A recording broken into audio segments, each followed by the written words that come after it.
I'm Gerald Bentley. This is LVWS Confidential. Today, we are joined by a person who just made his reentrance into the Las Vegas wrestling scene recently, Kris Brady. Kris, hey, thanks for joining us. Oh yeah, man, what's going on? Hey, I just wanted to reach out to you and just find out what made the return to Vegas come into play. Man, so I started in Vegas. I started everything in Vegas. Okay. The return to Vegas was just an opportunity that opened up based off of Without a Cause's closure. And then when they do a Without a Cause scramble match, you can't have the one person who main evented the final wax show, especially with Keita. I had to come. I had to come do something, right? Yeah. So you started training in Las Vegas and then just life happened and you had to move out. You moved back home to Washington State. Is that right? Yes, sir. Yeah, I started training. After I got out of the military in about 2018. Um, I found a school out in Vegas called Snake Pit, and it was ran by Sin Bodie and D'Lo Brown Okay. and Jake the Snake. I started training there for a couple months, and then they kind of like, I wouldn't say closed their door, but they merged with Future Stars of Wrestling, Mm-hmm. and we started training there daily. And I unfortunately wasn't doing the right things financially, family wise, so I had to move back, and then I got called back into the army. Okay. And then after I finished out, I moved back to Vegas. The same situation happened. And man, unfortunately, I mean, I'd say unfortunately, but fortunately for me, everything worked out. You know Yeah. what I mean? So Well, I I'd mean, say, you're not alone at all in that regard because that's a big problem. I mean, really facing the country because people are in the military and then they get out of the military and it's just such an right. abrupt transition because when you're in the military you have your housing's covered, your food's covered, your clothes are covered. I mean, really it's very much okay, hey, you show up here and do this and then you're done and you're having to really just get your feet under you immediately and get running because that support system, that structure is just gone. I mean, I, especially I think especially with that's super kids. relatable. Oh yeah, especially with kids and a wife. You know what I'm saying? So like when you're trying to chase a dream, it's I wouldn't say it's a lot harder with kids in a family, but it is to an extent because, like, not only are you trying to focus on making it big Yeah, or trying to figure out how to do it, you also got to make sure that you have a job and can take that time off to be able to pursue your dream. You know what I'm saying? sure, sure. So, what made you decide that you wanted to pursue pro wrestling? And Ooh, when when I did was that start? man, ever since I can remember, when I was a kid, I just infatuated with wrestling, man. Like there was nothing else for me. You know what I'm saying? So Yeah. like, I mean, obviously I had normal TV, but it was constant wrestling on it. So like, ever since I saw the Undertaker and the Ministry of Darkness, I was like, yo, Uh huh. it's a wrap. I gotta do this. And then I went to my first ever wrestling event, WrestleMania 19, out here in Seattle, and Okay. it was like, yeah, this is it. This is all I So, want to do. what did you do to put yourself in position to take a swing at it? What was the plan that you had? So I mean, like everybody, we all do the collegiate wrestling, and we all go to, I started wrestling in high school or middle school, but I gradually went into it in high school. Uh huh. Um, I didn't want to go to college to be a wrestler. I just didn't put my all into it, if that makes sense. But Yeah. uh, as a teenager or a young kid, your mind's everywhere, man. Your mind's on. Do I want to go to college? Do I want to join the army? Do I want to just go to work? Do I want to make Yeah. money? So, uh, man, other than that, like, it was just watching it, man. Just Sure. nonstop watching wrestling. It was just, oh, I can do that. You know what I'm saying? Yeah. Like, I've been watching it so long. I'm sure I can bump and run the ropes like everybody else thinks. I mean, it's a lot harder Sure. than it looks, but So, what brought the military as the option? I had my ex was pregnant, and Okay. I had to do something. So I was gonna go into the reserves. Well, I went into the reserves originally. That way, I just had something, so I had benefits, and I at least was doing something, right? Some Sure. kind of structure. So I went Sure. into the reserves originally. So That's what kind of brought that on. I had a kid on the way, and I was like, oh, I'll just go into the reserves. I'll be able to pay for college and do those kind of things and be able to fix up my life up the way I want to. Yeah. And then you went from the reserves to just full active. Yeah, I went AGR. It was active duty for the reserves for two Okay. and a half years. So I was basically the only full time person or full time soldier in charge of like 30 soldiers when they came in once a month. But I was there Monday through Friday. You know what I'm saying? So when they came in on Okay. their one weekend, I was obviously there, but I was there all the time. Well, that's a different different It experience, was right? hard. Different job title. Oh You, yeah, you for were sure. you were in effect an army of one. Yes, I did everything, man. Everything that a normal unit would do, Uh-huh. I did by myself. Okay. Well, that's quite a resume builder. Oh So yeah. got out, get back into wrestling, and now you're starting to get going again. You moved back out to Washington, got involved with some of the independents down in Yep. the Northwest. Yes, sir. Yeah, I moved back to Washington in 2019. Started wrestling here and there for the little or a couple of promotions out here. And I just figured I wanted more. You know what I'm saying? I wanted to be Sure. on Without a Cause. I want to be on Prestige and Defy, and like I wanted to be on those radars, but I didn't really know how to. I just kind of kept doing what I was doing and hoping that somebody would notice. And Hmm. unfortunately, that's not sometimes how it works all the time. You know what I'm saying?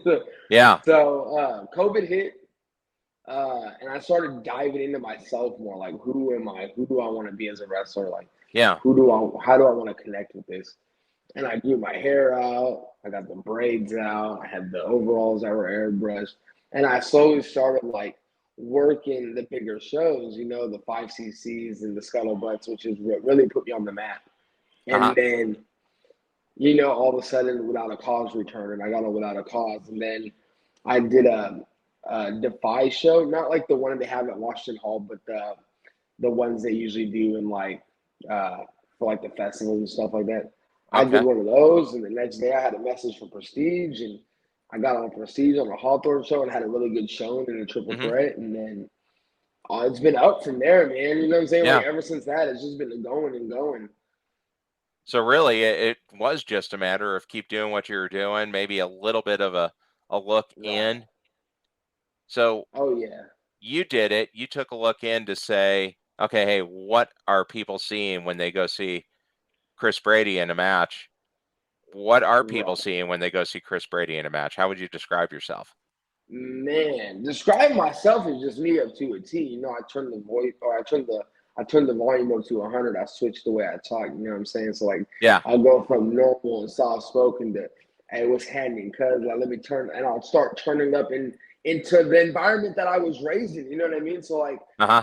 growing up in Parkland, it wasn't like I wasn't raised in a ghetto household, but the area I was in, it was more like oh, what you doing today, homie? Like, and the way you would talk to your friends Sure. is just the way that my character talks to everybody. I'm just when they come see me, they know that they're gonna have somebody in the ring that when they leave at the end of the show, they might not.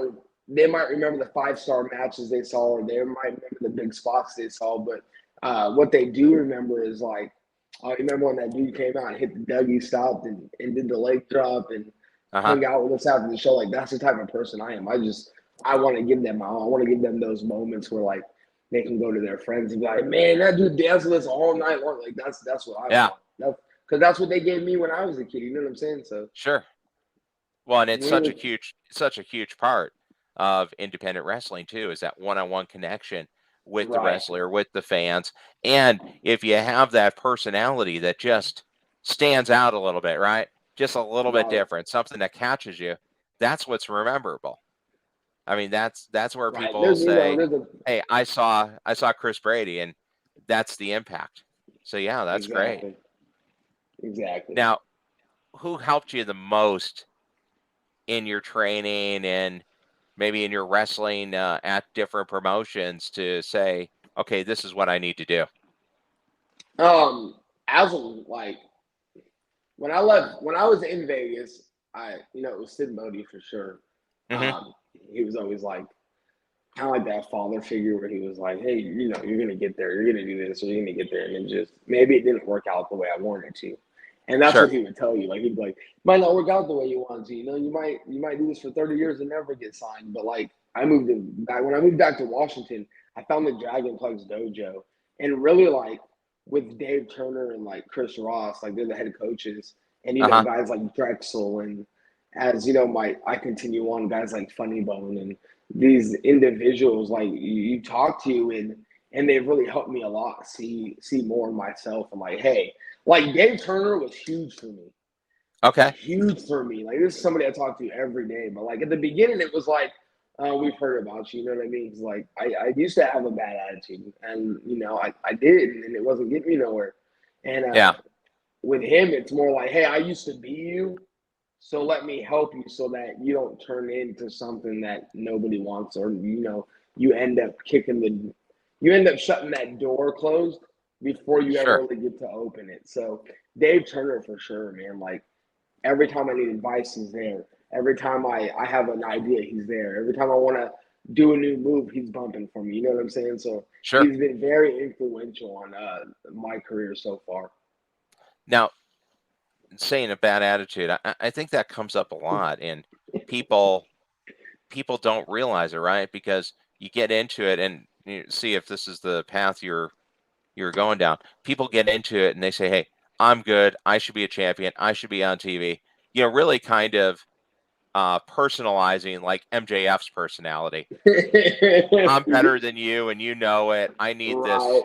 I've talked with Dom Vitale on the show from Training AZ in PCW, Arizona, and he talked about how guys, they've come up, they're just not used to losing, and Right. they have to lose a couple of matches, and they're out. They're going to go find a different promotion because they want to be a champion now. And sometimes the best thing you can do is realize, hey, it doesn't work that way.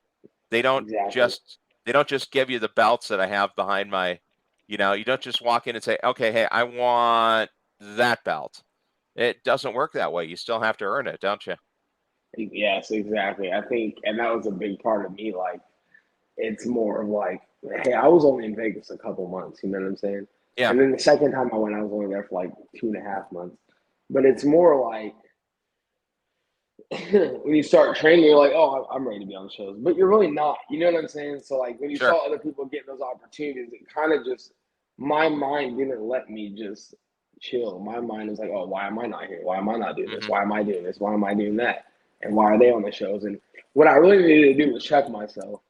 yeah, And the last year I've done that, and it shows. You know what I'm saying? It's like I'm on a lot more sure, shows. I'm getting known more, and it's because I learned how to check myself and go, hey, not everybody's journey is the same, man. And if it's bound to happen, it's gonna happen. And if not, hey, have fun doing what you're doing and love what you do and sure, enjoy it while you can. Because the memories that you're gonna look back on when you're 50 and 60 are gonna be the memories that you are doing what you love with your friends. You know what I'm saying? hmm, I'm not gonna be sitting there going, well, I was never you. You know what I'm saying? Like, yeah. why I do mean, that, man? Enjoy what you want to do. You got in this business to wrestle and entertain. Like, let it happen. It's all gonna come full circle.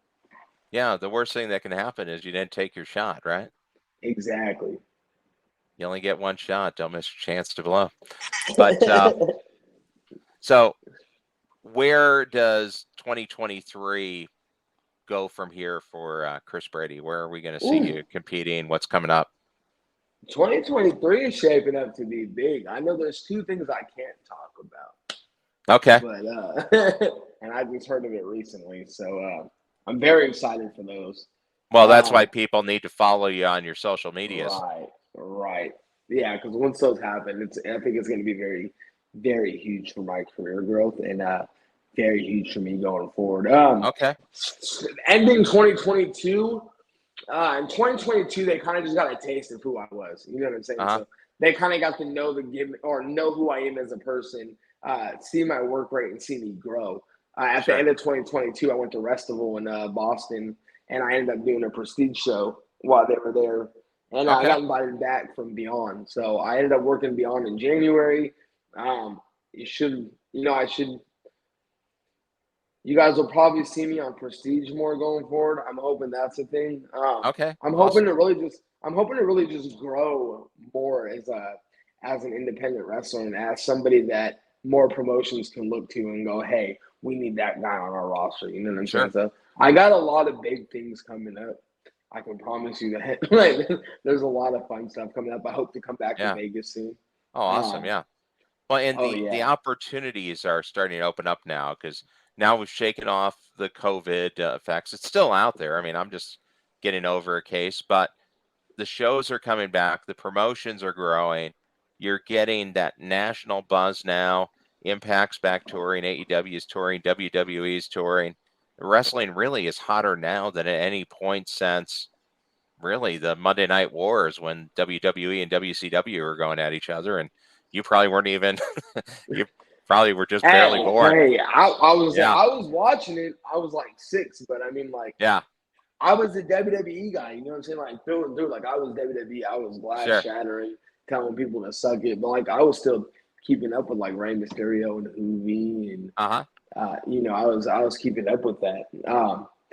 I mean, if you look at me as if you look at my style now, you'll see a lot of that late WCW, uh, and then late WWF with the K Quick and the Scotty Too Hottie and Uh huh. um, with the Evan Courageous and Shane Helms. You know what I'm saying? It's like you get Sure. that late, the overalls and the dancing, and I love that whole entire era. I still watch it to this day. I mean, we got Peacock for God's, you know Yeah, what I'm it's all saying? accessible. Like, Yeah, it's all accessible now.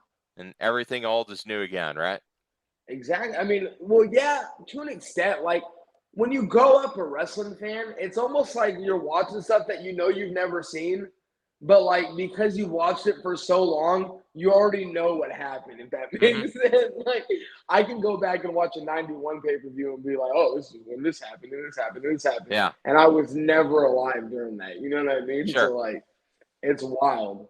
Well, and you can take moves from different wrestlers, change it a little bit, interpret it in a way that's natural for you, and take something and make it your own. And you get that inspiration from some of the older wrestling, and now it's everywhere. And if you go on YouTube, you can really dive down the rabbit holes. Oh man, there's so much wrestling, Yeah, but it's a beautiful thing, you know, from like watching the indies so long ago. Like it was almost like a period where like the indies weren't as big as they are now. You know what I mean? hmm, But now it's like every state has like 10 promotions. It yeah. No, it's definitely a is huge wild, resurgence. Well, but hey, it's a beautiful thing. let's go up to the championship round here. We got the LVWS title. Get to be the LVWS champion of the week. Just ask you a few quick questions to wind it down. Yeah, I'm down. Let's go. Yeah. Uh, Favorite professional wrestler of all time? Undertaker and Randy Orton. The Undertaker. Okay. And Randy Orton. Okay. Oh yeah.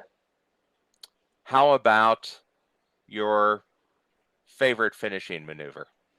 Favorite finishing maneuver? Ugh. I always used to love like Billy Kidman's shooting star press, but man, the RKO, bro, he hits it out of nowhere. It's clean every Uh time. huh. Yeah, definitely the RKO. I like the Billy Kidman reference too, the 5-star frog splash. Dude, That's good. it was so beautiful. Yeah. It was And almost so then sloppy. It was beautiful. what about where haven't you been able to wrestle yet that you really want to? If I wrestled there before, but I've never. I feel like I have unfinished business. Does that count? Sure. Future stars of wrestling, man. Okay. Got to go back That to is Las definitely. Vegas. Oh, I have unfinished business in my mind where it's like I want to show them the new version of me. You know what I mean? Okay. For And sure. who are you targeting in FSW on your Man, return trip to the combat sports capital of the world? anybody who wants to step up and come to the trap house is more than welcome. Okay. I mean, Ice Williams, me and Ice debuted on the same night. So, I mean, Ice could get it. Fresco could get it. Hell, the whole faction can get it. Mondo Rocks would be another one I'd want to go after. Uh huh. Mondo and Robbie. Man, there's so much good talent there that I feel like I could do some good stuff with. And I feel like old me isn't new me anymore. You know what I mean? So what they see from me before, they're like, ah, man, this guy. I feel like I'd be much more welcomed in that locker room now because of Yeah, the change of my ways. So they it'd can't be a see you. beautiful thing. Yeah, right. It'd be a beautiful thing. Awesome. Well, hey, gave a little voice to that challenge, a wake up call to the future stars of wrestling locker room. Kris, thanks a lot for joining us here. We look forward to seeing you in Vegas again soon. Man, I hope to come out there soon, man. Absolutely. Hey, thanks a lot for stepping into the ring. We appreciate it. Always.